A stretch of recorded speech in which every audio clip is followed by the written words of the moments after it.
ఒక యాక్టర్ ఇందాకే చెప్పాను, ఒక యాక్టర్లో ఉండాల్సిన గుడ్ క్వాలిటీ అలా స్క్రిప్ట్ జడ్జింగ్ అనేది ఒకటి ఉంటుంది కదా డెఫినెట్గా, you know this is works, this is not works. So అలాంటి దాంట్లో చూస్తే ఫర్ యూ లైక్ ఏది వర్క్స్ అనుకుంటున్నారు, ఏది కాదనుకుంటున్నారు? ఎందుకంటే టిల్లు ఆల్సో వర్క్స్ లైక్ హ్యూమర్తో ఎక్కువ. ఇప్పుడు జాక్లో కూడా ట్రైలర్ చూస్తే మోస్ట్ ఆఫ్ ది పార్ట్ ఆ హ్యూమర్ థింగ్ ఉండింది.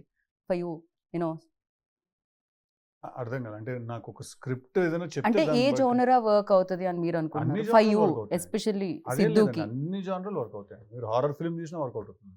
రైట్. ఆ సినిమా కరెక్ట్ గా ఉండాలి, ఆ క్యారెక్టరైజేషన్ కరెక్ట్ గా ఉండాలి. ఓకే. ఈ జానరా అంటే బేసిక్ గా హ్యూమర్ నా మీద చాలా గట్టిగా వర్కౌట్ అవుతుందని నాకు అందరు చెప్పడం.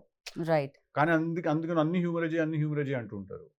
బట్ అది కూడా ఒక ప్రాబ్లం కదా, అదే అదే అంతే ట్రాక్ లో కదా. వెళ్తూ అదే ఉంటుంది కదా, మళ్ళీ ఒక పాయింట్ basically మీ తర్వాత దగ్గరికి వచ్చే- ఇంకా సీరియస్ గా తీసుకోరు. Right. అదే ఫిల్మ్స్ చేస్తుంటే రిడెండెన్సీ వచ్చేస్తుంది. రైట్. అండ్ దీనికి ముగ్గురు మ్యూజిక్ డైరెక్టర్స్ ఉన్నారండి. బడ్జెట్ ఎక్కువ ఉండడం వల్ల అలా వచ్చిందా, లేకపోతే వేరే వాళ్ళ నేను డేట్స్ ముగ్గురిని అడ్జస్ట్ పెట్టుకుంటే కాకపోవడం? బడ్జెట్ తక్కువ అవుతుందండి యాక్చువల్లీ. అలా ఇలా ముగ్గురు ఉంటే బడ్జెట్ ఎక్కువ అవ్వాలి కదా లెక్క అట్లా ప్రకారం. కాదు కదా, మీరు ఇప్పుడు ఏమంటారు, ముగ్గురిని మార్చి మ్యూజిక్ డైరెక్టర్స్ పెట్టుకున్నప్పుడు ఏంటంటే మనకు ఒక ఫ్రీడమ్ ఉంటుంది పిక్ చేసుకోవడానికి. ఓకే. సో మనకేంటంటే అప్కమింగ్ యంగ్ మ్యూజిక్ డైరెక్టర్స్ వాళ్ళందరూ ఎవరైనా మనం నలుగురిని పిక్ చేసుకోవచ్చు. బట్ అదే మీరు టాప్ మ్యూజిక్ డైరెక్టర్లను ముగ్గురిని పిక్ చేసుకోలేరు.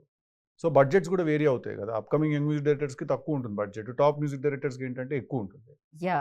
Yeah. ఓ ఈ విషయం మాకు తెలియదు. మేము చీచి actually అలా అని ముగ్గురు చెప్పి పేర్లు ఖర్చు తగ్గించడానికి చేసిన పని ఏం కాదండి ఇది. నేను అనుకోవట్లేదు. బ్యాక్గ్రౌండ్ స్కోర్ అవన్నీ కూడా SAM-CS వాళ్ళందరూ చేస్తున్నారు, అందరూ టాప్ టెక్నీషియన్లే, అలా అని కాదు. రైట్. బట్ ఈ సినిమాకి ఏంటంటే అలాగ మాకు కుదిరింది అంతే, అలా అనుకుని ఫస్ట్ నుంచి వెళ్ళాం మేము. పైగా ఎస్విసిసి బడ్జెట్ తక్కువ చేసే బ్యానర్ కూడా కాదు. కాదు, yeah. It's like So Prasad గారు దాని హ్యాపీగా గురి- ప్రశాంతంగా ఎంత కావాలి? అదేం లేదు, చాలా లావిష్ గా తీసాం సినిమా మేము, కానీ దాని గురించి అని ఏం చేయలేదు. అది జస్ట్ అట్లా ప్రతి సినిమాకు ఒక కుదురుతుంది, అట్లా కుదిరింది అంతే. రైట్. సో సినిమా గురించి ఎలాగో మీరు అదర్ ఇంటర్వ్యూస్ లో కూడా మాట్లాడుతూ ఉంటారు వేరే Correct. టెక్నీషియన్స్ గురించి. I have a few questions అన్నమాట, ర్యాపిడ్ ఫైర్ లాగా. ఓ అమ్మా, సో చెప్పండి. ఫాస్ట్ గా మీరు ఆన్సర్ చేయాలని కోరుకుంటున్నాను నేను. సో ఇద్దరికి అటు ఇటు కాపీ సమ్ టైమ్స్ కాపీ చేస్తూ ఉంటాం ప్రశ్నని. ఓకే. బిగ్గెస్ట్ వీక్నెస్ సిద్ధులో అంటే ఏం చెప్తారు? Over honesty. Over honest. Okay. జాక్లో Jack don't have any weakness. No weaknesses. Oh అంత strong. Okay, nice. For you Vaishnavi? సిద్ధులో Weakness. వైష్ణవిలో వీక్నెస్. వైష్ణవిలో సిద్ధులో ఓ సిద్ధులో వీక్నెస్ చెప్పండి మీకు తెలుసా? No weakness. No weakness. Okay. వైష్ణవిలో నాకు ఏదైనా తెలియని విషయంకి నేను ఎక్కువ టెన్షన్, ఇప్పుడు ఏదైనా విషయం తెలియదు అన్నట్టు దాని గురించి మనం ఎక్కువ టెన్షన్ పడుతుంటాం కదా. రైట్. ఇక నాకు చాలా విషయాలు తెలియని నేను అనుకుంటాను. సో ఆ స్పేస్లో నేను కొంచెం Right. I right. Hope I framed it right. Yeah.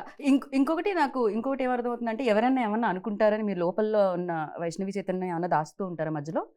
నేను Answer మా బయటకు ఇంట్లో రాకుండా? ఉన్నప్పుడు ఇట్లా కెమెరాలు పెట్టినప్పుడు మాత్రం ఇస్తా. అది కనిపిస్తూ ఉంటుంది Vaishnavi actually. So what makes you angry? Dishonesty.